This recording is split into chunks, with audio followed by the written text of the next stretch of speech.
es Óscar Erasmo Velázquez Rivera, hasta el último día. Y ya tenemos bastante rato de docencia en este curso. Trato yo de que ustedes integren todo el conocimiento que tienen hasta este momento, y hasta el 7º semestre, tratemos de integrarlo en el análisis de este bendito curso, porque lo que vamos a conocer acá es eminentemente economía pública, lógicamente cómo está estructurado todo el sistema de las finanzas públicas, no el sistema financiero, no se van a confundir, el sistema de las finanzas públicas, y luego vamos a conocer la política fiscal. En ese orden de ideas, voy a irle dando la palabra a cada uno de ustedes. Por favor, su nombre completo y la profesión de diversificado. Vamos a empezar con Luis Montúfar. Buenas tardes, Lic. Mi nombre es Luis Augusto Montúfar Ríos y soy bachiller en Ciencias y Letras. Ok, gracias, Luis. Gerardo. Muy buenas tardes, mi nombre es Gerardo Alfonso López Hernández y soy perito contador. Gracias, Gerardo. Jairo Alexander.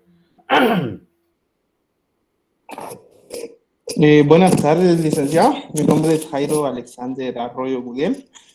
Soy perito contador. Gracias. Hallmark. Buenas tardes, licenciado. Mi nombre es Hallmark Josué Enrico y Ramos y soy bachillerato en Ciencias y Letras. Ok. Daniela. Buenas tardes, Lic. Mi nombre es Daniela Elizabeth Urizar Gómez y soy perito contador. Gracias. María Alba. Buenas tardes, licenciado. Mi nombre es María Alba Linet López Contreras y soy maestra de educación primaria. Muy bien. Kimberly. ¿Qué manda, Lic? Preséntese, porfa. Sí, ¿qué tal, chicos? Buenas tardes. Yo todavía voy en camino, ya casi me siento con ustedes en la compu, pero mientras estoy aquí escuchándolos, mi nombre es Kimberly del CID. Pues yo ya cerré el pensum Mamuchis en el 2020. Soy bachiller en computación y pues primero Dios salgo con la maestría en mercadeo, que es a la que me voy a meter ahorita en agosto. Empiezan los propedéuticos y pues los animo a que sigan estudiando, ¿verdad? No se tomen años sabáticos porque de ahí eso pasa la factura y uno se arrepiente de perder el tiempo. Entonces, échenle ganas, el curso es bonito, solo es que pongan atención y pregunten. A mí no me fue muy bien como estudiante, ¿verdad, Lic? Pero a pesar de eso, siendo auxiliar, he aprendido bastante del curso, tanto conta como finanzas. Y gracias, Lic, ¿verdad?, por la oportunidad de ser su auxiliar. Espero que nos llevemos bien y en un ratito voy a crear un grupo de WhatsApp para que nos comuniquemos por ahí. Gracias, Lic. Gracias, Kimberly. Gracias. Gabriela. Buenas tardes a todos, buenas tardes, compañeros. Mi nombre es Gabriela Hernández y soy perito en administración de empresas. Gracias, Gabriela. Hilda.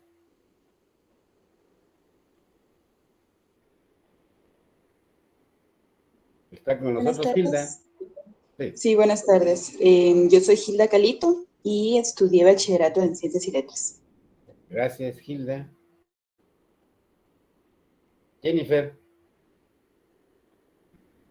Buenas tardes, mi nombre es Jennifer Michelle Guzmán Martínez y seguí bachillerato en Ciencias y Letras. Gracias. Johanna. Buenas tardes, mi nombre es Joana Raquel Arroyave Álvarez y soy bachiller científico. Gracias. Jocelyn.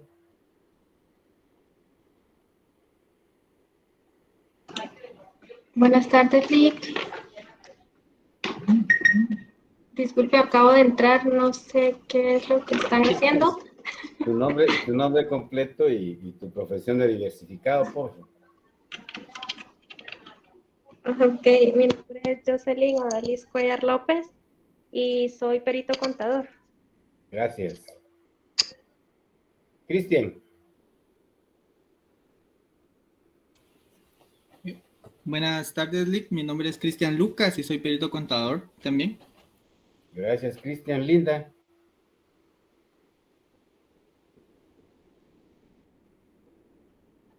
Muy bien, Marco Antonio. ¿Qué tal, licenciado y compañeros? Buenas tardes. Mi nombre es Marco Antonio Morales y soy perito contador. Gracias.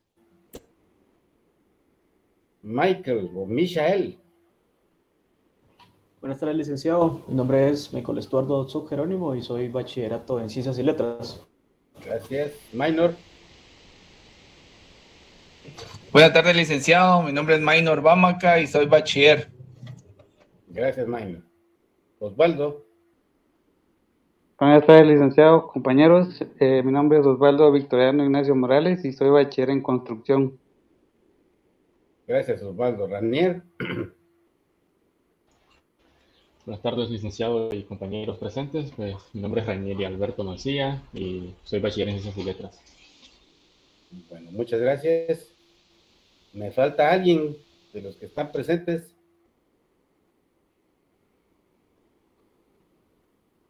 Buenas tardes, buenas tardes, licenciado y Astrid, compañeros. porfa. Sí, mi nombre es Astrid Carolina Arellano Orozco y soy perito contador. Gracias, Astrid. Otto Ramírez.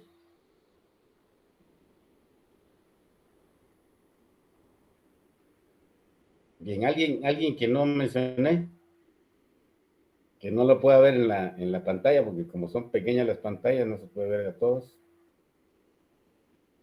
Bien. Pues muchas gracias, jóvenes, por la información que nos han proporcionado. Nuevamente les doy la bienvenida al curso de Finanzas Públicas.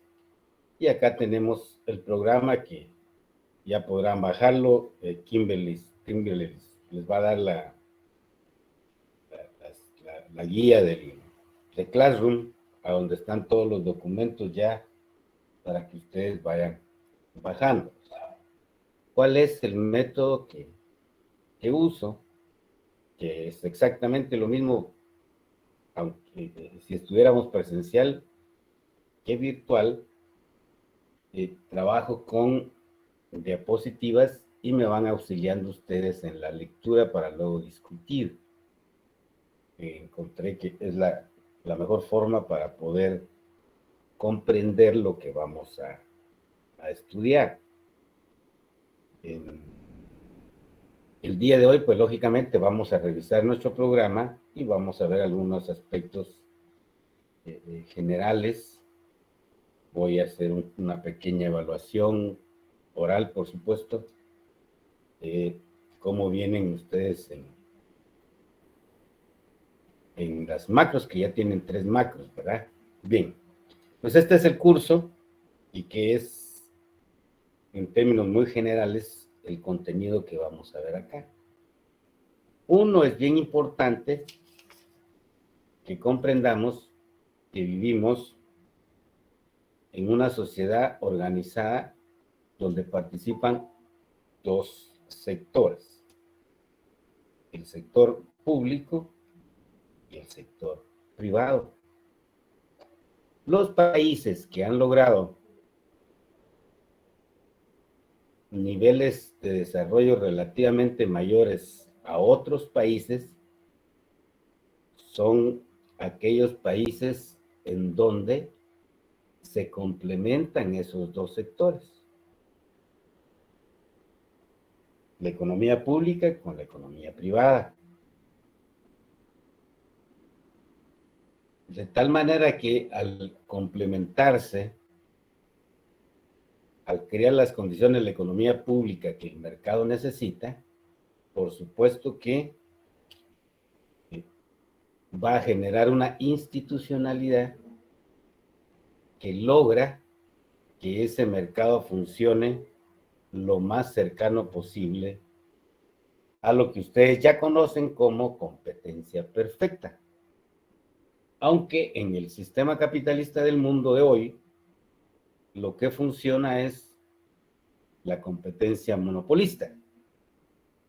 Pero esa es la que más se ha acercado y se han acercado las economías, repito, que tienen una institucionalidad fuerte.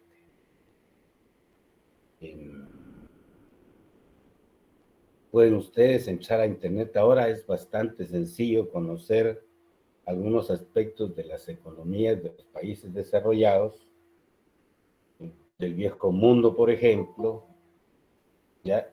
O países con un nivel de desarrollo relativo mayor en América Latina, para no ir muy lejos. En propio Centroamérica, la institucionalidad del gobierno costarricense es bastante fuerte.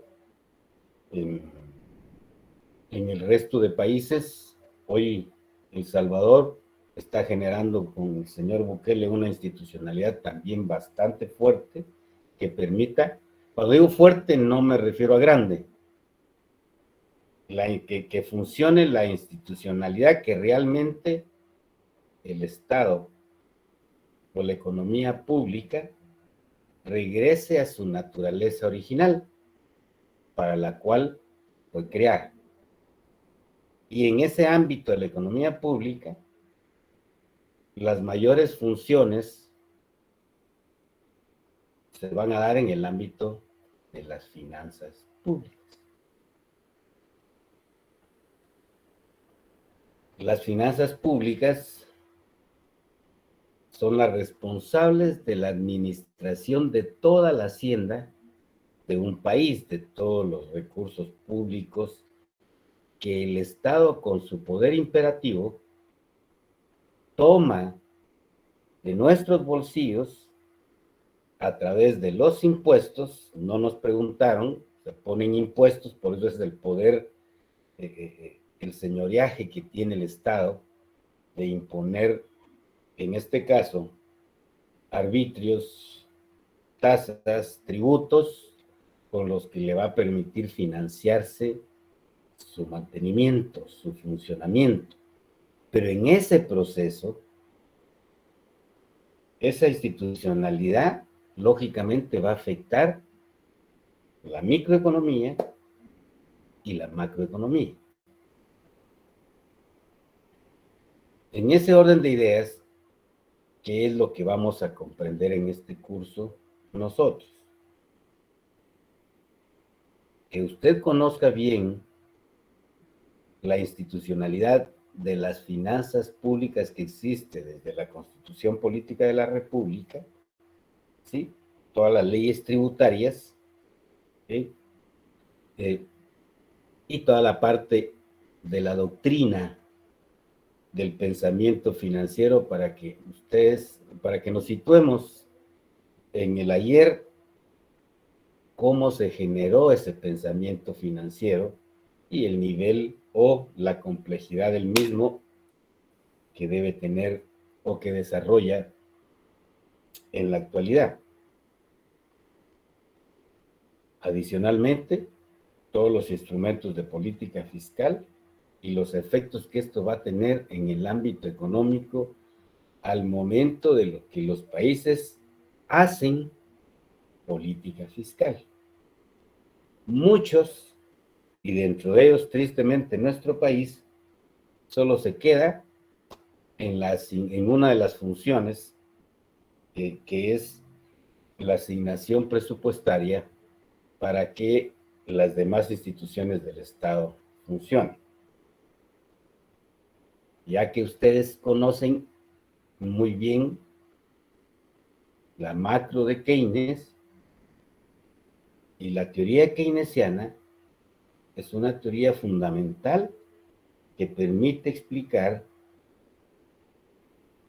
el ciclo o las medidas que se deben de tomar anticíclicas por los fenómenos que se dan en la economía, por ejemplo, que ustedes están conociendo ahora, con una inflación que en datos oficiales se maneja 7%, nosotros sabemos que la realidad es mucho más, pero hoy ustedes que estudian economía están viviendo uno de los cánceres a los cuales debería de tomarse las medidas necesarias precisamente para poder minimizar o neutralizar el efecto que eso tiene particularmente en el salario de las personas al reducirle su capacidad de compra. Sí es bien importante para entender esto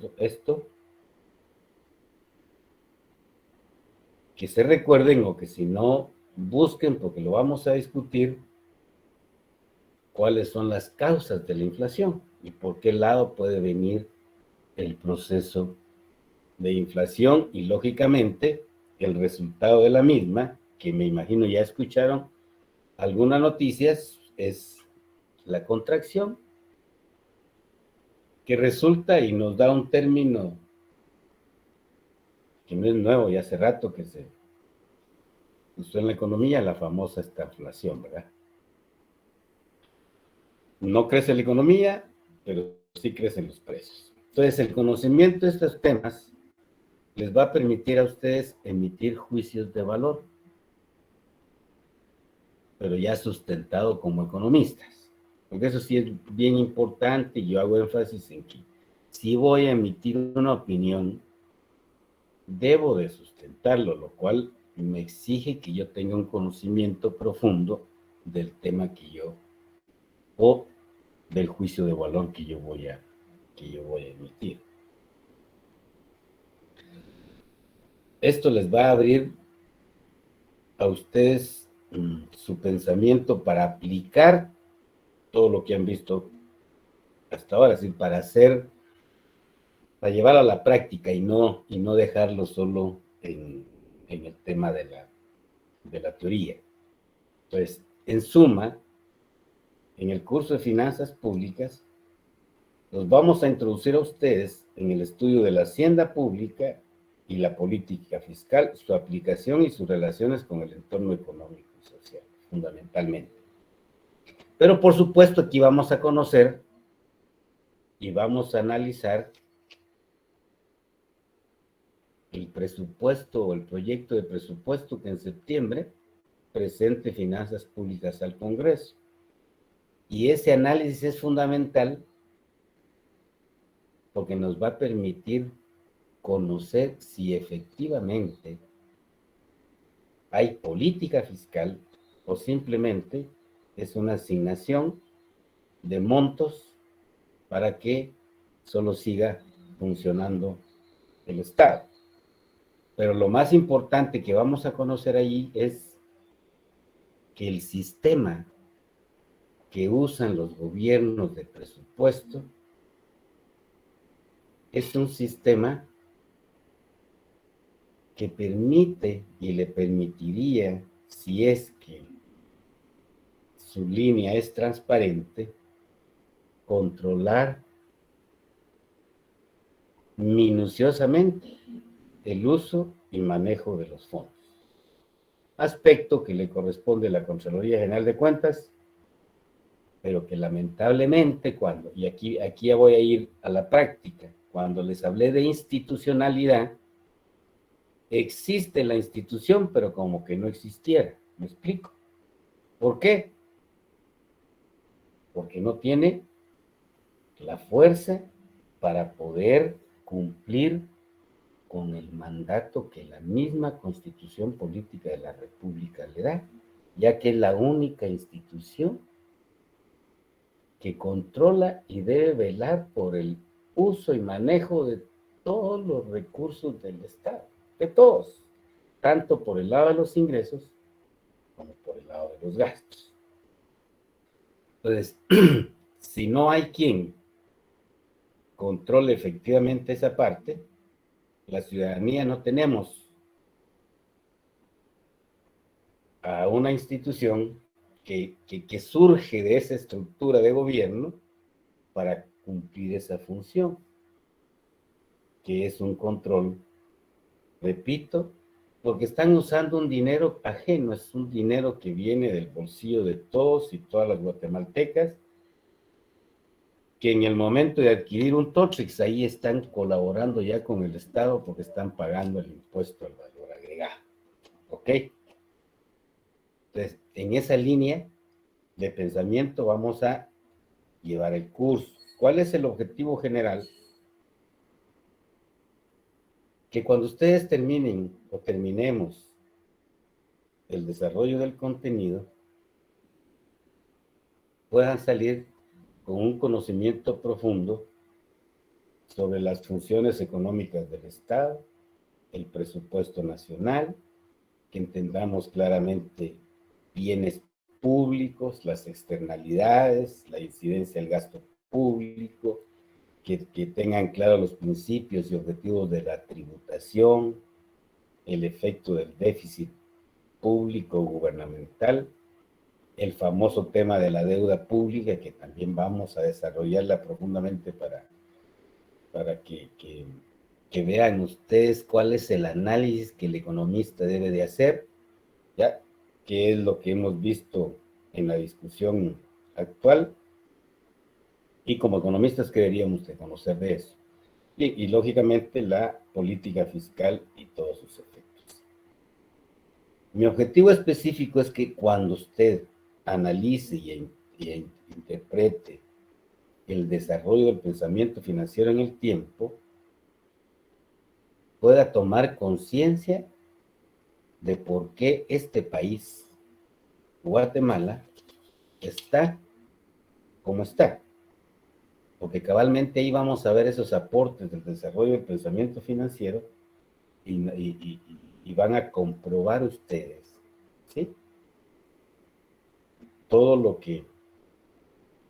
el tiempo que pasó para lograr aplicar e implementar muchos aspectos de ese pensamiento financiero y qué tipo de estructura tributaria tenemos, ¿ok?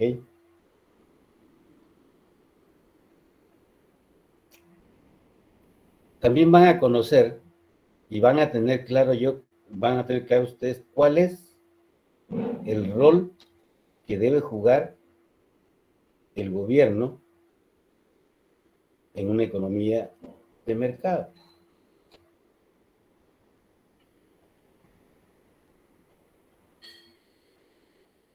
Y que esto no va de la mano o el estudio del mercado, que se demostró que no puede autorregularse, sino que necesita cierta regulación para que funcione como tal, y para lograr condiciones de libre competencia que permitan generar los beneficios que el mercado puede generar como institución social. Recuerden que el mercado, quienes participamos en el mercado, oferentes y demandantes, somos personas. Por lo tanto, es una institución de carácter social, que si logra funcionar lo más cercano a la libre competencia, todo el mundo va a salir ganando. Cosa que hoy es muy difícil en nuestro país, porque precisamente, en lugar de fortalecer la institucionalidad, se ha debilitado totalmente la institucionalidad. Y somos el único país de América Latina, de Centroamérica para estar más cerca, que no tenemos ley de competencia. Entonces, esa falta de regulación no permite aprovechar el funcionamiento de un mercado, repito, lo más cercano a la libre competencia. Muchos de ustedes tendrán la experiencia que si fueron a El Salvador o fueron a México, encontraron el mismo producto, particularmente en medicamentos, mucho más barato allá que acá con nosotros.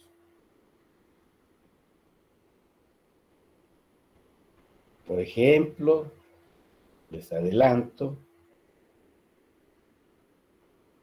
las instituciones del Estado no pueden importar de forma directa, porque la ley de contrataciones está hecha de tal manera para que no pueda importar y como consecuencia no pueda incidir en el mercado. Entonces, como una institución, es decir, como una institución del Estado que importe, en este caso el Ministerio de Salud, que pudiera importar de forma directa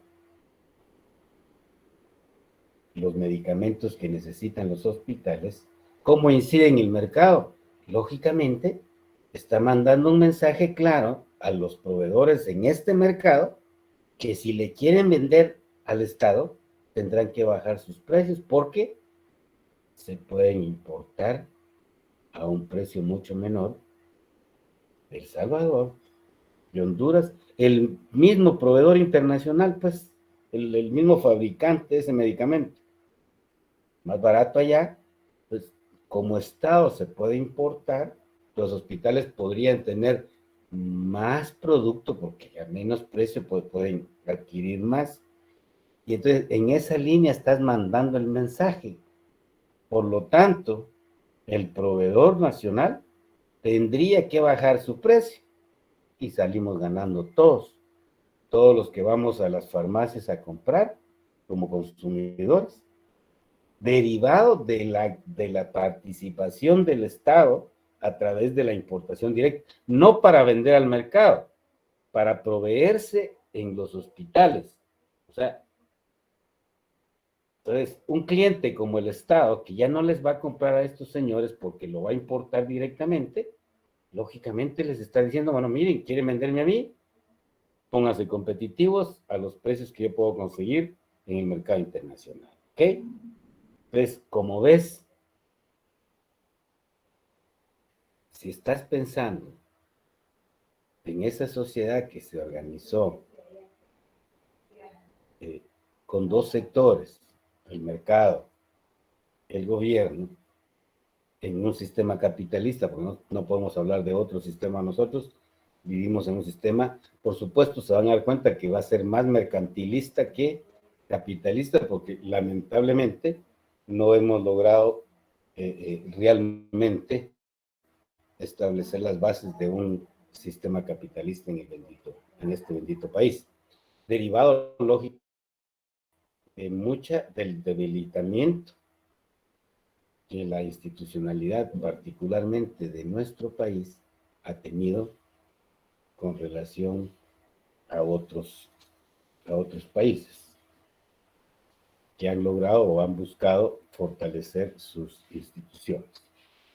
Entonces vas a emitir juicios de valor, vas a tener la capacidad para poder hacer un análisis de la situación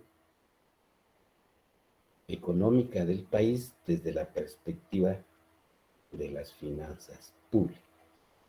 Y vas a ver la importancia que eso tiene.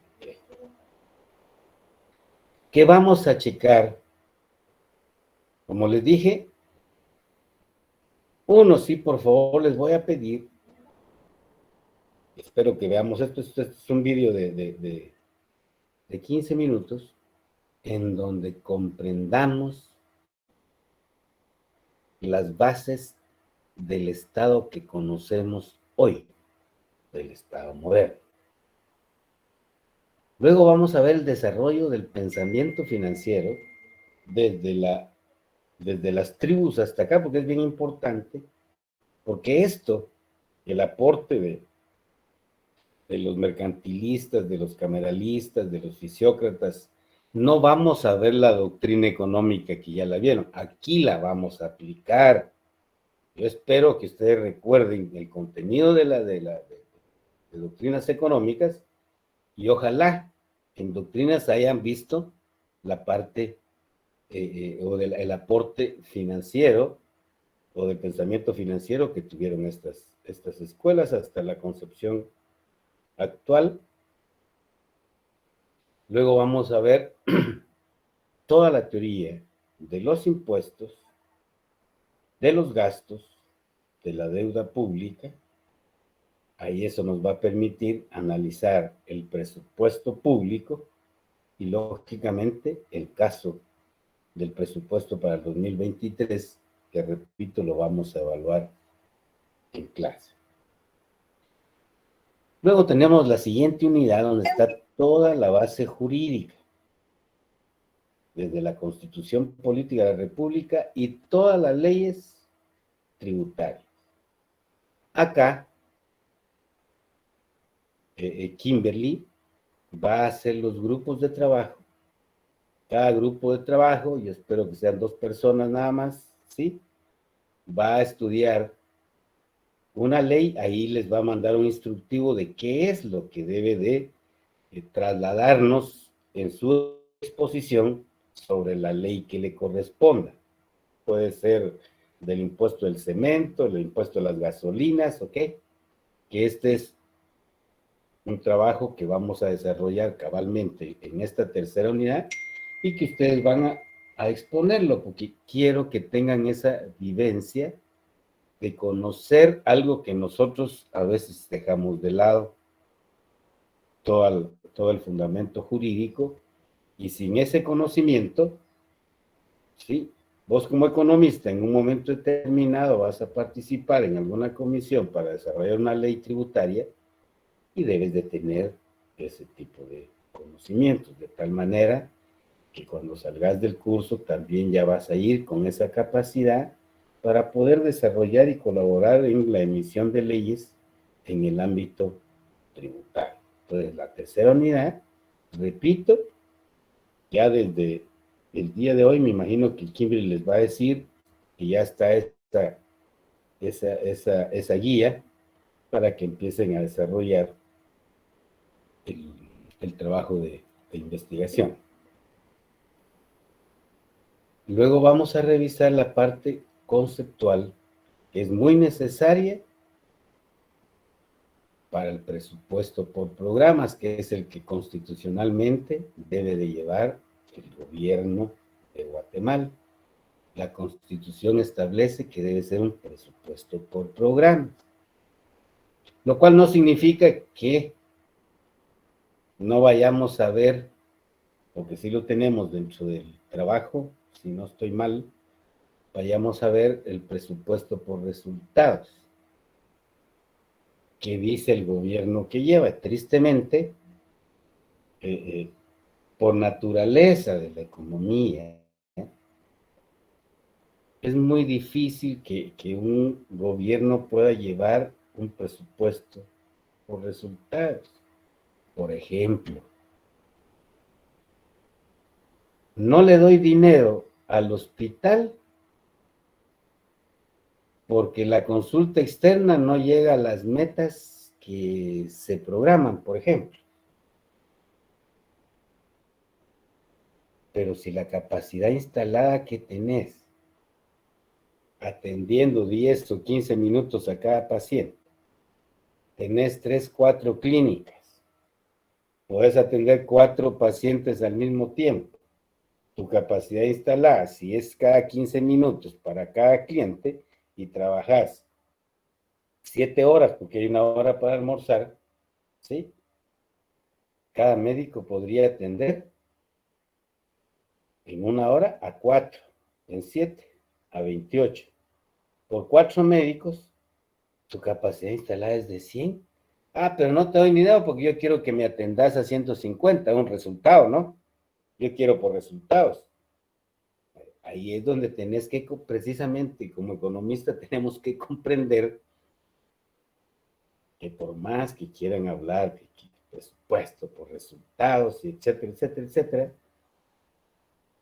por la naturaleza de la actividad económica o de la economía pública, que lo que necesita es ampliar su institucionalidad para poderle dar salud a todos y cada uno de los guatemaltecos y guatemaltecas, educación a todos y cada uno de los guatemaltecos y guatemaltecas, ¿ok? Cosa que los que somos del interior del país, y si ustedes han ido al interior del país, se dan cuenta que realmente esa institucionalidad no llega allá, ¿ok? Entonces, estos aspectos,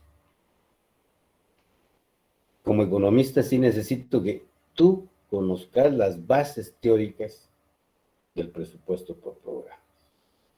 Y te vas a dar cuenta que esas bases teóricas, ¿sí? Son tan importantes porque te permiten comprender la naturaleza y la facilidad de elaborar un bendito presupuesto. ¿Ok? Luego vamos a conocer los estados financieros del gobierno, qué es una ejecución presupuestaria, cuál es la estructura de la caja fiscal y del financiamiento del presupuesto. Estas tres son las tres grandes cuentas del gobierno, digamos de carácter macro, en donde se presentan los resultados tanto de los ingresos, los gastos y de la necesidad del financiamiento que el gobierno tiene. Para luego conocer las funciones fiscales que debe de cumplir el gobierno a través de las finanzas públicas. Estabilización económica a nivel macro, asignación presupuestaria y la distribución o redistribución de la riqueza a través de una estructura o un sistema tributario. Por el lado de los impuestos vamos a conocer aspectos que podrían establecerse para cumplir con la función de redistribución, ¿sí? Y lógicamente el tema de la política fiscal, ¿ok?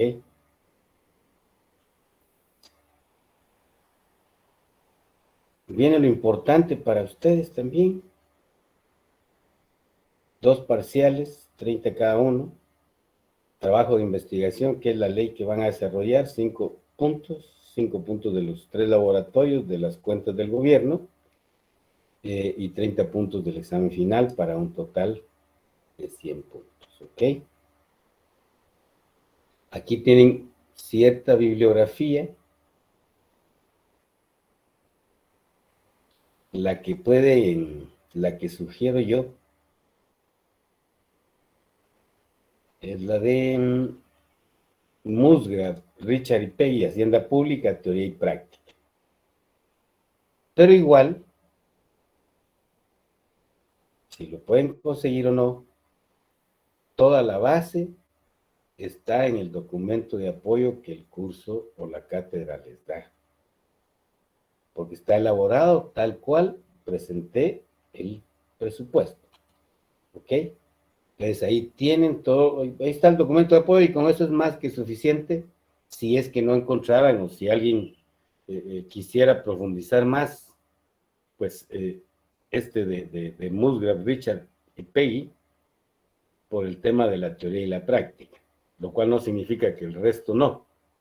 Ya hay otros que también han desarrollado su contenido, pero Musgrave lo ha llevado tanto como la parte teórica y la parte práctica de las finanzas públicas en el rol que juega en la economía de un país. Organizada esa economía, repito, con 2 sectores, el sector privado y el sector público, ¿ok?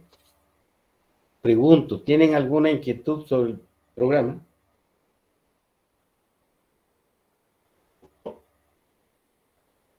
De parte de todo, claro. Ok, si tuvieran alguna inquietud, por favor, y me gustaría que perdieran el miedo, que por favor pregunten. El economista que no habla no va a ser economista, hombre. El economista tiene que hablar porque tiene que hilar bien su pensamiento, tiene que hacer una buena explicación y sustentarla, así que vayan perdiendo el miedo. Y por favor, de veras, o sea, ¿qué venimos? Venimos a estudiar, venimos a aprender, así que no lo traemos sabido. Entonces preguntemos, qué tan sencillo que es preguntar. ¿Qué puedan decir los demás compañeros? Pues al contrario, los vas a ayudar porque posiblemente no se animan otros a preguntar exactamente lo mismo y ahí se va desarrollando el tema, ¿ok? Bien. Dicho esto,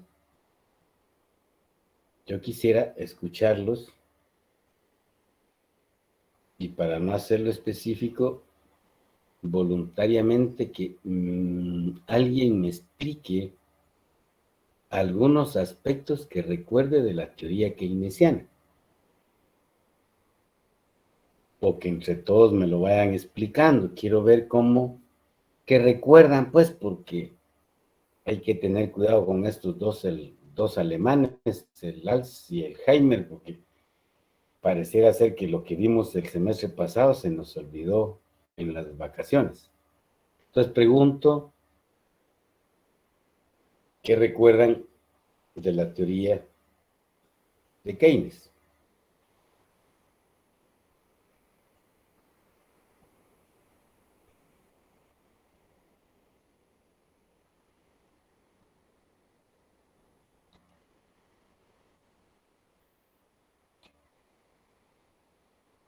No recuerdan nada, jóvenes.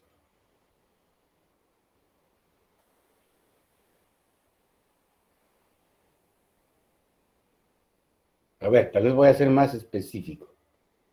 ¿Cómo se llama la teoría de John Maynard Keynes?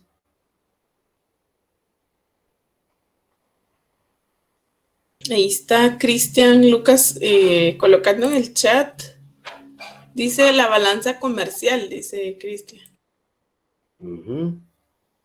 ¿Alguien más? Pueden levantar la mano si quieren. Adelante. Sí, licenciado. De la teoría de Keynes, yo creo que, bueno, lo que recuerdo es que Keynes, su principal característica de su teoría era que él apoyaba el intervencionismo del Estado como una mejor forma de poder salir de las crisis, derivado de lo que sucedió en el 29 de la Gran Depresión. También decía Keynes que la causa de las crisis era la baja demanda, y esto se derivaba de las bajas expectativas de los consumidores. Entonces él propuso el intervencionismo como un mecanismo que esto estimulaba la demanda y regulaba la economía en los momentos de depresión, tal y como sucedió en el 29. Ok, muchas gracias. ¿Alguien más que quiera complementar lo de Jairo? Lo que recuerden, jóvenes, no importa qué sea. Buenas tardes, Lick. En este caso también otro principal, por ejemplo, aporte de la teoría de Keynes fue la de la demanda agregada, en la que, por ejemplo, donde es la suma, se puede decir, de los gastos de los hogares y de las empresas y el gobierno, son de vital importancia para la economía. ¿Alguien más?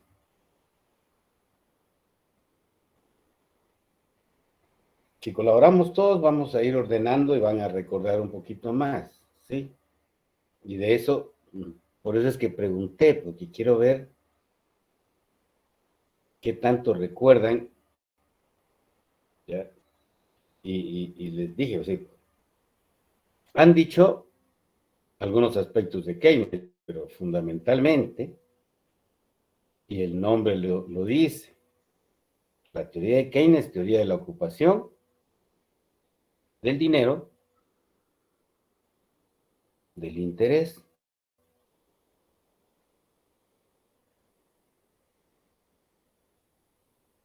derivado de eso es importante que recuerden el coeficiente de inversión, tanto en su cálculo como lo que significa, que para mí es mucho más importante que comprendan qué significa el bendito coeficiente de inversión, ver que en la actualidad los determinantes de la inversión que nos habló John Maynard Keynes, dentro de ellos la tasa de interés, ¿sí? En la crisis financiera del 2009 se demostró que a pesar de que la tasa de interés estuvo cercana a 0% internacionalmente, ¿sí? No se generó ni mayor inversión ni mayor consumo. De tal manera que ahí ese principio keynesiano es de discutirlo y ver y analizar por qué. Si la tasa de interés es un determinante del nivel de inversión, ¿por qué ahí no funcionó? ¿Ok? Fundamental el tema de la ocupación, que es precisamente lo que el compañero manifestaba. Cuando se genera una contracción económica, lógicamente lo que se cae es la inversión privada. Si la demanda se empieza a contraer, por ejemplo, hoy por hoy, uno de los efectos del crecimiento de precios, lógicamente el principio de racionalidad que las familias toman en orientar su presupuesto a lo esencial y ya no adquirir lo que no era esencial. Cuando digo no adquirir lo que no era esencial, ahí hay una contracción de la demanda. ¿Ok? Ya se dejó de comprar productos que antes se compraban. Eso va a tener una respuesta por el lado de la oferta. Se le cayó la demanda, lógicamente no vas a producir más esos productos. Te vas a quedar con esos productos que tenés en tu inventario. Y cuando es muy fuerte la caída de la inversión privada, porque la contracción de la demanda también es bastante fuerte, Keynes lo que dijo, bueno, se generó desocupación de factores de producción. Y lo que se necesita es ocupar esos factores de producción. Pero no se le puede pedir a la inversión privada que lo haga. ¿Por qué? Porque lógicamente tiene llenos sus inventarios. Y no se le mueven sus inventarios, no vas a producir. Ahí es donde Keynes demostró que alguien tenía que hacerlo. Y ese alguien es la economía pública.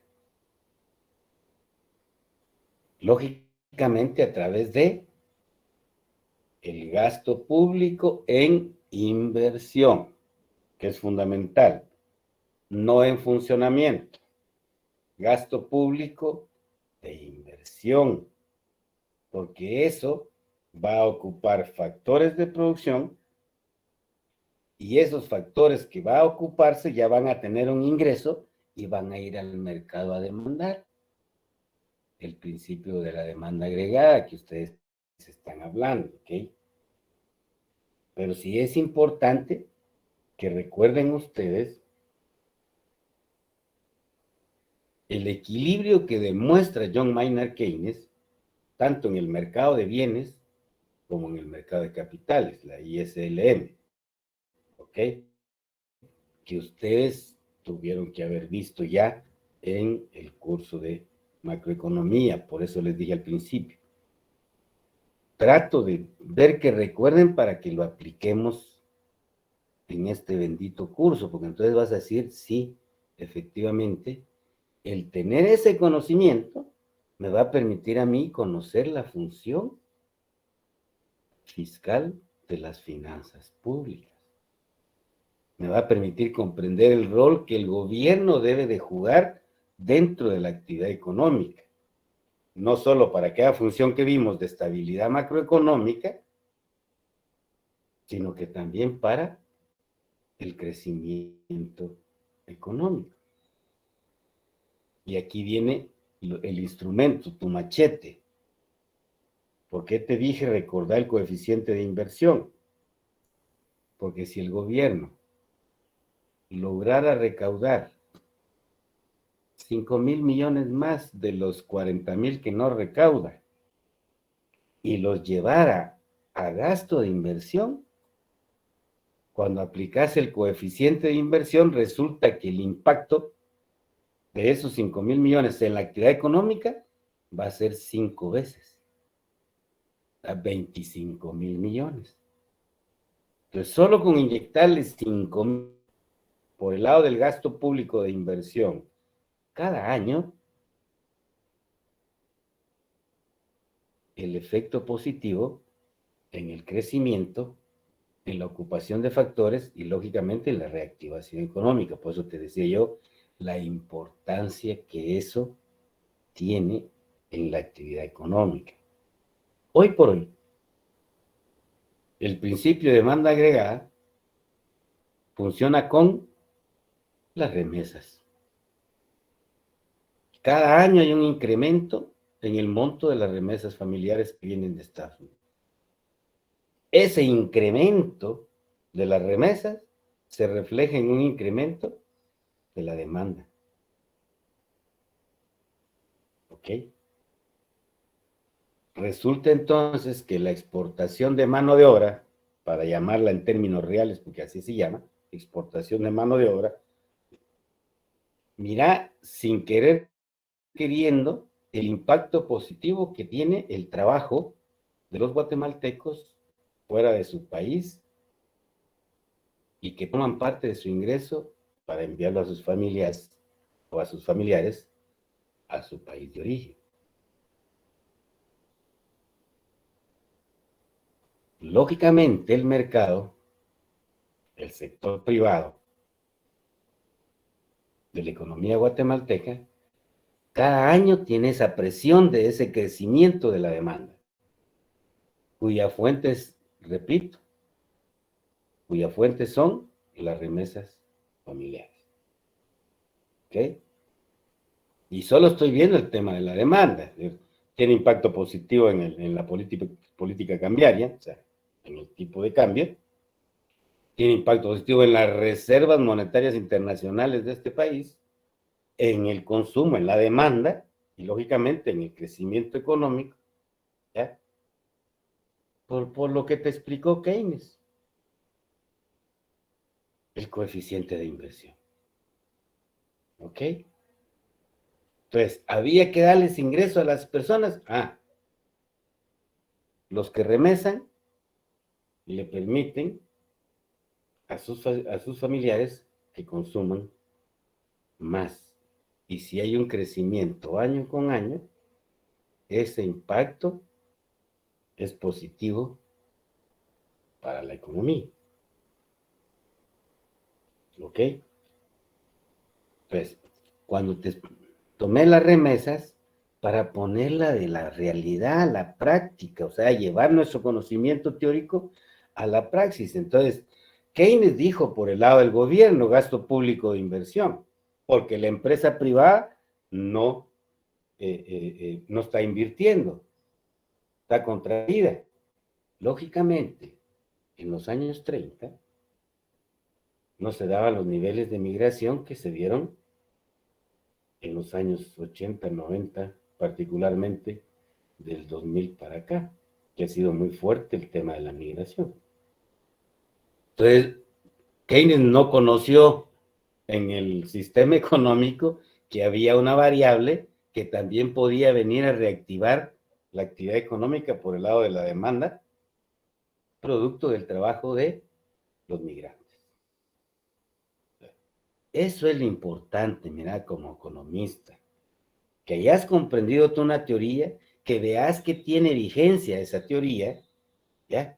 Y por supuesto que sigue siendo positiva si el gobierno, a través del gasto público de inversión, entra a la economía. Y aquí solo les pregunto, porque siempre hago esta pregunta al inicio del curso, pregunto, vos ya estás en el 8º semestre. Siguiendo la línea que estamos hablando,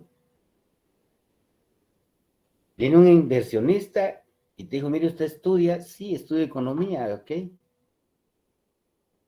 Mire, yo tengo 10,000 millones de dólares. Quiero invertirlos en Guatemala.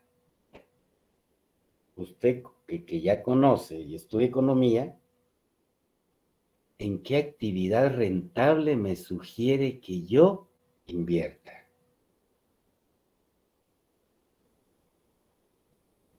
¿Qué le respondes? ¿Ok? habemos 38, que hay 35 asesores económicos. Entonces son mis 35 asesores económicos. Hay 10,000 millones de dólares para invertir. Con el conocimiento que tienen hasta ahora, ¿en qué actividad económica le sugieren a este inversionista a ustedes que inviertan?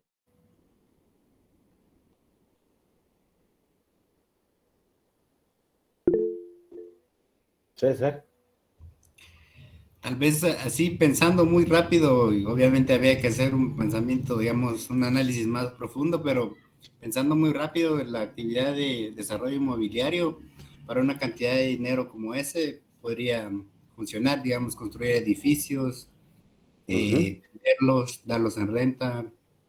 Hay ciudades en crecimiento, por ejemplo, Shela, digamos que se va convirtiendo en una ciudad más grande, más o menos, o un ferrocarril también que conecte desde Shela hasta Puerto Barrios. Digamos, esa es una inversión, creo yo, que podría ser rentable. Okay, gracias, César, muy amable. ¿Alguien más?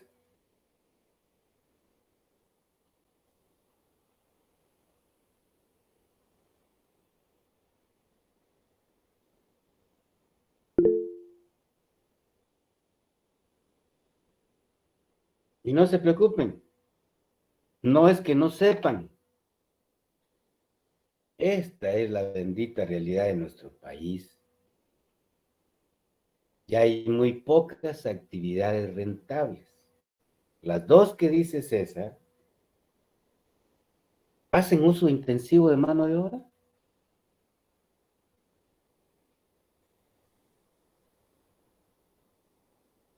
¿Qué dijo Keynes? Ocupación de factores. Tenés que buscar una actividad que permita hacer uso intensivo de mano de obra, porque lo que querés es ocupar factores.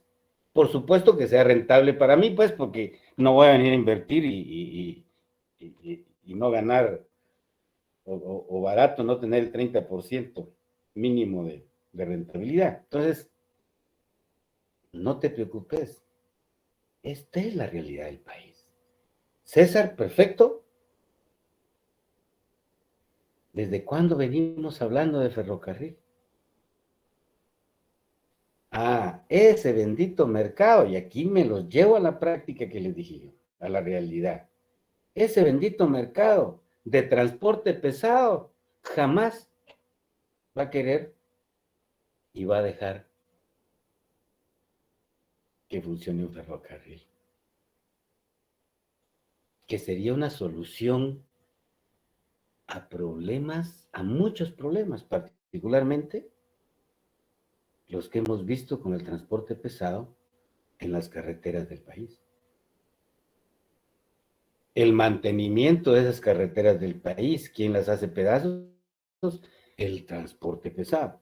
Por supuesto que yo no estoy en contra, estoy haciendo un análisis de la realidad y te estoy diciendo, perfecto, unir el Pacífico con el Atlántico, mi respeto, y si se pudiera hacer, pero como economista ya sé que va a ser una inversión que me está pidiendo, como cualquier otro que pudieron haber mencionado, explotación a cielo abierto, mercurio o cualquier otro mineral, ¿sí? Que es rentable, pero que usa más capital que mano de obra.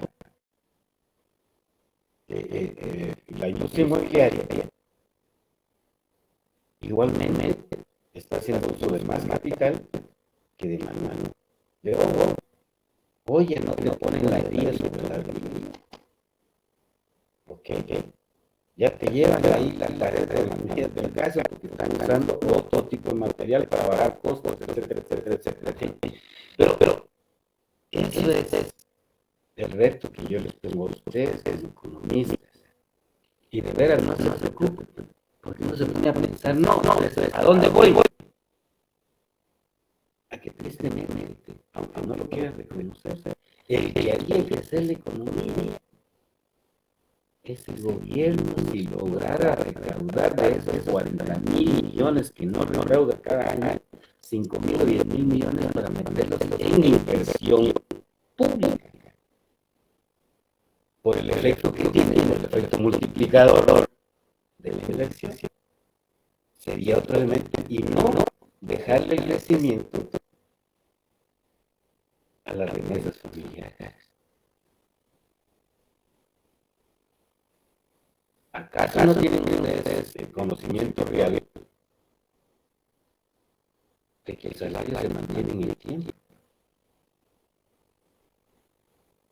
Que las fuentes de trabajo no hay, al contrario, cada vez es problemático el tema. ¿Sí? Entonces, ¿de dónde viene el crecimiento? ¿Por qué? Los llevé ahí para explicarles la complementariedad que debe haber entre la economía privada y la economía pública. Ahora, miren, queremos el ferrocarril. Hay intenciones de un inversionista privado. Señores dueños del transporte pesado, ¿cuánto pueden poner ustedes? Y yo hablo con el señor que va a venir para que les venda acciones de esa inversión que van a hacer, pues. No se les va a quitar el pan. Ya, inviertan en el ferrocarril. Repite. Cuando la economía pública complementa el interés privado. Entonces, como ven, hay muchos aspectos de la realidad económica que nos han distorsionado, y acá yo hago énfasis en sustentarme en la ciencia para tener un sustento muy claro, ¿ok? Y no dejarnos llevar por lo que los medios indican, los que emiten opiniones, ¿ya? Que realmente es difícil en una cuartilla trasladar el pensamiento sustentado, ¿ya? De algo cuando podés demostrar con datos, con números, que efectivamente ante la circunstancia actual. Y espero que hayan visto en economía industrial o en el desarrollo industrial la política de industrialización que se inició y se llevó a cabo a finales de los 50, particularmente los 60, con la integración económica del mercado centroamericano, y que tristemente, el sector privado no quiso industrializar. Se convirtieron en rentistas. ¿Rentistas qué significa? Que los que iniciaron la industria tenían exenciones y exoneraciones fiscales y buscaban irlas ampliando porque era para 10 años, y desde los 50 hasta la actualidad ahora son los exportadores los que están exonerados del IVA, porque les devuelven su crédito fiscal, y del impuesto de la renta. Y ahí ves la institución, como digo, la debilidad de la institución.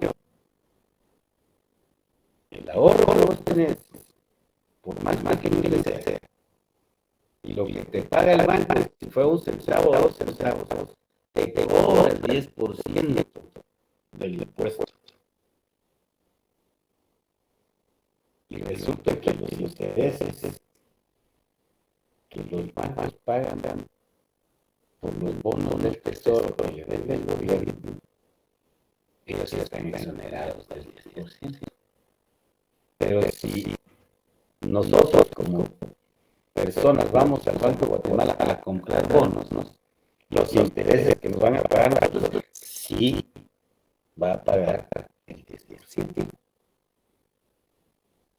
¿Ves?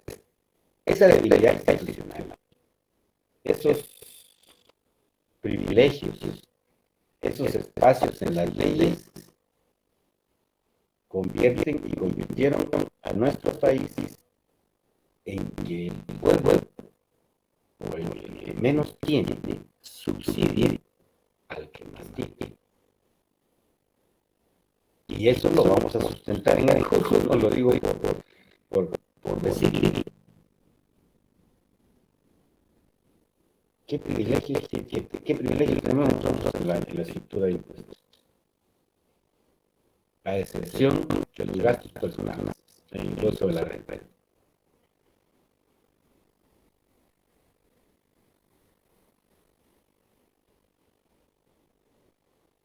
Y nos lo cobran porque tienen todos los gastos.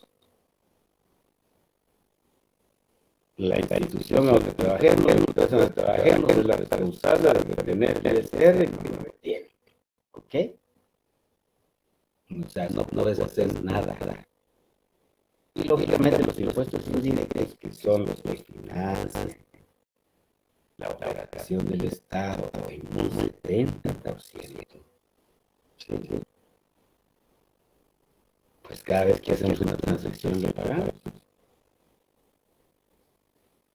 Entonces, solo con esto que te estoy diciendo, los impuestos indirectos, que son los impuestos al consumo, llamen específicos o valor agregado mal llamado, pero ¿quién paga? Todo el pueblo. Y eso hace el 60% de los ingresos totales del Estado. Y el otro 30%, hay un 5% o más, si no estoy mal, pues lo vamos a buscar, que pagamos las personas a las que nos cobran el ISR, y un 25 o 20, el 22, 23% que pagan las empresas. ¿Ok? Y pregunto, ¿a quién le sirve más la institucionalidad de la, al que está pagando más? ¿Al que está aportando el 70%? Cuando yo pongo estas cosas así, para que me comprendan después la parte de las funciones que debe cumplir el gobierno a través de las finanzas públicas en la actividad económica. ¿Ok? Bien. Dicho esto, vamos a iniciar el desarrollo del curso con este vídeo, que por favor quisiera yo que le pusieran mucha atención, mucha atención, porque nos va a... Solo el link, ahí se acuerda de apagar su micrófono, creo que para que se guarde bien el audio. Okay. Vale, déjame ver entonces.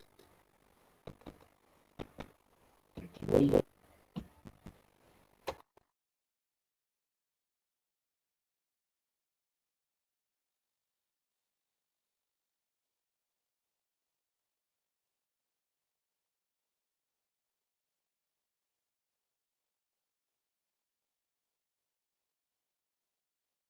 El Estado moderno surgió entre los siglos XV y XVI, cuando los reyes europeos aprovecharon la crisis del feudalismo para concentrar su poder, centralizando el dominio sobre sus tierras. Este proceso se hizo pactando con los señores feudales para recibir sus tierras a cambio de algún privilegio o bien conquistando los territorios a base de guerras sangrientas. Los reyes recibieron el apoyo de la recién nacida burguesía, que deseaba desprenderse de los señores feudales para romper su condición de vasallos. El mapa político europeo, que antes se asemejaba a un mosaico político multicolor de contornos inestables, va a experimentar cambios.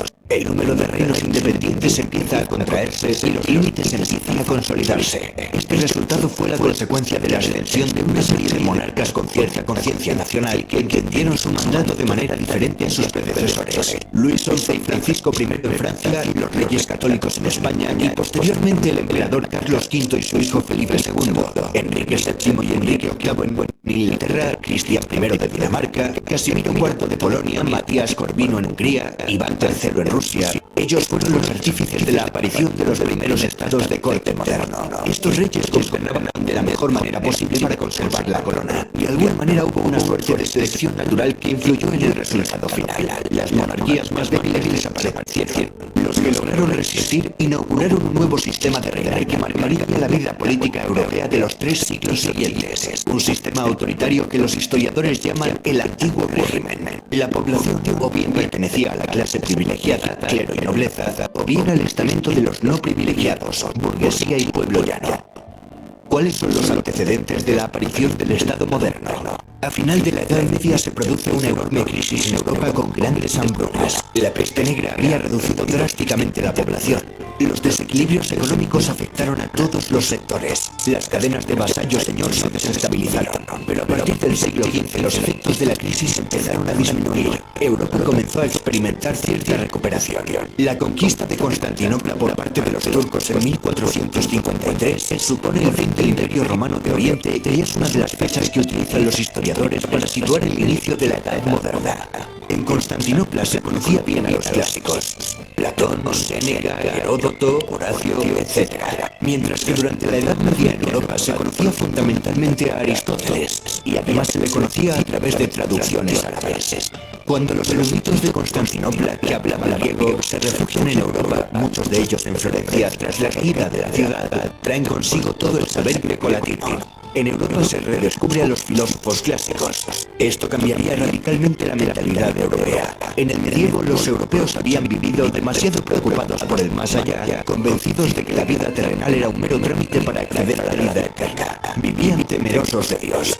De estas ataduras se fue librando el hombre a lo largo de la Edad Moderna. Se empezaron a valorar los goces terrenales. El Decamerón de Boccaccio se convierte en un paradigma de la libertad sexual de la época. Se sustituye el teocentrismo medieval por el antropocentrismo, el hombre como centro del universo. Surge el humanismo como reacción a la educación escolástica aristotélica de la Edad Media. Algunos humanistas empezaron a referirse a su propia época como un periodo de luz que rompía con la larga noche del pasado.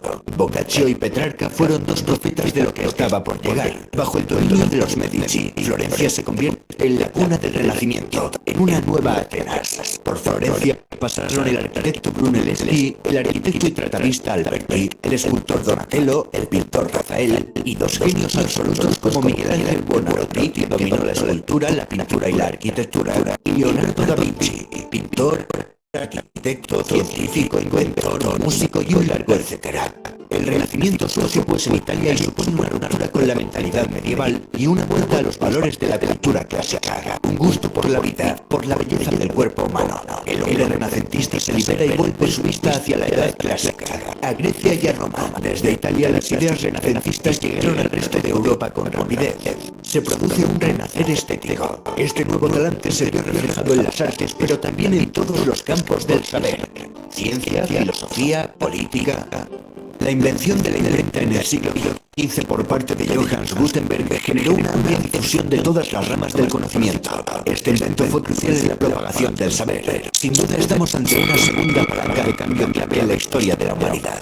Los avances en física, astronomía, biología, anatomía humana, química, medicina, transformaron las visiones medievales sobre la naturaleza y sentaron las bases de la ciencia moderna. Se produce una revolución científica que empieza con Nicolás Copérnico y su teoría heliocéntrica. Más tarde, un entusiasta de las ideas de Copérnico, Johannes Kepler, definió cómo eran las órbitas elípticas que seguían los planetas alrededor del Sol. Durante casi 5 milenios, el modelo geocéntrico de la Tierra como centro del universo era prácticamente aceptado por todo el mundo. El modelo heliocéntrico, según el cual la Tierra y los planetas una solución efectiva contra las manchas. Nuevo nivel Luminous 630 antimanchas.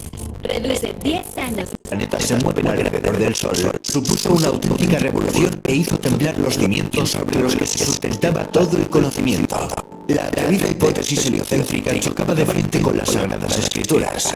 El Tribunal de la Santa Inquisición investigó a Galileo por defender los postulados de Copérnico y casi le cuesta la vida. La revolución científica culmina con Isaac Newton. En 1687 publica su obra más importante, Principios Matemáticos de la Filosofía Natural. En esta obra expone la teoría de la gravedad, inspirada en un suceso acaecido años antes, mientras meditaba bajo la sombra de un manzano cuando un fruto cayó del árbol. El humanismo y la invención de la imprenta fueron las dos primeras palancas de cambio que activaron la Edad Moderna y trajeron consigo el Renacimiento y una revolución científica. La tercera palanca fue el descubrimiento de América En 1492, Cristóbal Colón, en su afán por encontrar una nueva ruta que le lleve a las Indias, se topa con un nuevo continente desconocido a ojos de Europa, América. Este hecho supuso el encuentro de dos mundos que habían evolucionado de manera aislada. Empieza una etapa de conquistas en el nombre de la fe católica.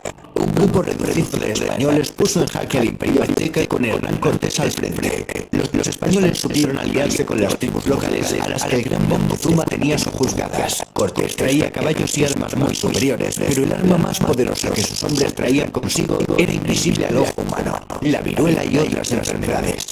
Los europeos ya eran inmunes a estos agentes patógenos, sin embargo los indígenas no. Cuando Pizarro llegó al Perú, las enfermedades ya habían llegado a la región y habían diezmado a la población. La viruela fue realmente el arma biológica que conquistó América. En un momento los españoles y portugueses repartieron el Nuevo Mundo en el Tratado de Tordesillas, pero las demás naciones europeas querían un pedazo de ese pastel y posteriormente también se lanzaron a la conquista. Surgió la fiebre por el oro y la plata. Toda Europa creció enormemente gracias a las riquezas de América. Además de oro y plata, la conquista dio lugar a la importación de nuevos productos agrícolas desconocidos en Europa, como el tomate, el maíz, la patata, el cacao y el tabaco, que tuvieron un gran impacto en la economía y hábitos europeos. La burguesía comercial y financiera se benefició por el mercantilismo y la expansión europea subsiguiente a la era de los descubrimientos. Durante la Edad Moderna se va a producir una transición del feudalismo al capitalismo. La apertura del mundo a los europeos con la era de los descubrimientos trae como consecuencia la primera economía mundial. Aparecen las primeras bolsas de valores como la de Ámsterdam y la de Londres. La Bolsa de Valores de Ámsterdam fue fundada en 1602 por la Compañía Holandesa de las Indias Orientales y operaba con acciones y bonos. Semanalmente publicaba un boletín que se utilizaba como referente a la hora de ejecutar las órdenes de compra-venta. Las compañías privilegiadas tomaron el control monopolístico de rutas y productos. La clase comercial y financiera se fue fortaleciendo con el nacimiento del Estado moderno, pero principalmente en aquellos con mentalidad protestante, como veremos a continuación. La cuarta palanca de cambio que afectó enormemente en el devenir de los tiempos y en los avances de la época fue la reforma protestante iniciada por Lutero. Durante el final de la época medieval se había producido una gran crisis en la Iglesia Católica, debido a numerosas acusaciones de corrupción eclesiástica y falta de piedad religiosa. Para financiar la reconstrucción de la Basílica de San Pedro en Roma, la venta de indulgencias se disparó. Las indulgencias no perdonan el pecado, pero reducían los años que los pecadores debían pasar en el purgatorio antes de entrar en el reino de los cielos. La Iglesia Católica empezó a traficar con los sentimientos de los fieles. En 1517, un monje alemán, Martín Lutero, colgó el golpe de la iglesia del Palacio de Wittenberg un escrito en el que exponía 95 tesis contra la doctrina católica de las indulgencias, aunque tan heroico acto no es tan claro. Lo que sí se produjo es un debate que puso patas arriba a la cristiandad. La reacción de Roma no se hizo esperar. El Papa condenó firmemente las tesis de Lutero con un efecto contraproducente que solo consiguió darle más publicidad al alemán. No solo se enfrentó con el Papa, sino que el recién coronado emperador Carlos V quiso poner en orden los asuntos con Lutero. El emperador le exigió a Lutero que se retractara de sus doctrinas, pero Lutero solo reconocía la palabra de las Sagradas Escrituras. Convirtió la Biblia en el único criterio para determinar cualquier asunto relacionado con la fe. La casta clerical perdía así su función mediadora entre Dios y el hombre. Lutero era un hereje que como tal fue declarado proscrito. La imprenta fue el secreto del éxito del protestantismo. En Europa se producían anualmente millones de copias de las ideas reformistas. Lutero fue el autor más prolífico, pero había más escritores protestantes. Europa sufriría una radical transformación religiosa y el poder de la Iglesia se disgregaría en diferentes confesiones protestantes. La evidencia demuestra que Lutero no destruyó la Iglesia, sino que creó otra. Ni Lutero dejó de ser clérigo ni disminuyó el número de ellos. Simplemente se formó un nuevo cuerpo sacerdotal, solo que ahora ese cuerpo de pastores servía únicamente al señor del territorio, que era el que le daba de comer, y no a un papa extranjero y a un emperador de intereses afines. Los nuevos estados modernos exigían más independencia de la Iglesia Católica romana. El rey de Inglaterra, Enrique VIII, también desvinculó los lazos con Roma y fundó la Iglesia anglicana. La causa fue que el rey quería anular su matrimonio con Catalina de Aragón, hija de los reyes católicos y tía de Carlos V. El papa de Roma, Clemente VII, se opuso a la anulación de su matrimonio. La respuesta del monarca fue romper con el catolicismo y erigirse como jefe supremo de una nueva iglesia, la Iglesia de Inglaterra. La Iglesia anglicana guarda muchas similitudes con la católica, pero no depende de Roma. Tras la muerte de Lutero, el pensamiento de Juan Calvino cobró fuerza y se hizo mayoritario entre los reformistas. Calvino era un seguidor de las ideas de Astero y convirtió la ciudad de Ginebra en un estado teocrático de corte totalitario. Los pastores se convirtieron en policías de la moral y los viajeros comprobaban asombrados cómo en aquella ciudad no había robos, ni prostitutas, ni asesinatos, ni lujos, ni alcohol, ni bailes, ni vicio de ningún tipo. Es preciso en este instante recordar que la Iglesia Católica condenaba fuertemente el cobro de intereses, censurando esta práctica con el nombre de usura. En la España católica, de hecho, el trabajo manual era algo deshonroso propio de seres de segunda. Los hombres de honor solo se manchaban las manos en la guerra. Por eso muchos hidalgos preferían la pobreza a tener que trabajar. Sin embargo, en los países del norte de Europa, donde se extendió la moral calvinista, el trabajo dignificaba al hombre, y ser comerciante o prestamista acabó siendo una ocupación honrosa. Una moral consagrada al capital. Por ello estos países prosperaron y se enriquecieron. Y no es desacertado decir que por ello los países protestantes son más trabajadores, más austeros y ahorradores que los católicos. El calvinismo no solo se extendió por Europa, sino que los movimientos migratorios llevaron el calvinismo a Norteamérica. Los puritanos ingleses que viajaron en el Mayflower, los hugonotes franceses, los colonos holandeses de la Nueva Ámsterdam, más tarde llamada Nueva York, y los irlandeses escoceses presbiterianos de los Montes Apalaches. Los colonos calvinistas también fueron los primeros europeos que colonizaron África del Sur. Fueron conocidos posteriormente como Boers o afrikaners. La reforma protestante liderada por luteranos, calvinistas y anglicanos había desencadenado un cisma europeo que se tradujo en cruentas guerras de religión. En Francia se persiguió a los hugonotes calvinistas. En la noche de San Bartolomé en París, el rey francés mandó ejecutar a más de 3.000 hugonotes. Las matanzas se extendieron por todo el país. En unos días los católicos se cobraron más víctimas que las que se cobró el Tribunal de la Santa Inquisición en toda su historia. Las tensiones entre católicos y luteranos también desencadenaron la Guerra de los 30 años, que si al principio tuvo un desencadenante religioso, terminó por convertirse en una guerra europea en la que las grandes potencias intentaron buscar su hegemonía. La feligresía católica europea se había reducido drásticamente. El daño infligido por la reforma fue enorme. Los católicos necesitaban una contrarreforma que pusiera orden y coto a los desmanes que se venían practicando desde hacía tiempo y que diera respuesta a la reforma protestante. En la ciudad de Trento se celebró un concilio que expuso para la Iglesia una especie de catarsis. Se puso orden en el clero, se eliminaron algunos abusos y se reformó la administración. Además se idearon formas de propaganda para atraer fieles y propagar la fe. El arte fue utilizado como un vehículo de expresión para mayor gloria de Dios y de la Iglesia. Nace el arte barroco, un arte retorcido, dramático, exagerado que abusa del ornamento. El arte barroco triunfó en toda Europa, incluso en la zona protestante, y se reveló como un atractivo mecanismo de propaganda y control ideológico. Hemos visto pues que el Estado moderno poseía identidad, estaba organizado, estructurado y era autoritario. El poder estaba centralizado y era reconocido políticamente. El autoritarismo puso fin a las guerras civiles garantizando una paz interna que favoreció el progreso económico. Con la expansión de nuevos mercados y rutas comerciales que se abrieron tras el encuentro con un nuevo continente. También floreció una nueva mentalidad, una concepción más abierta, en definitiva más moderna, que culminaría en el siglo XVIII con la Ilustración.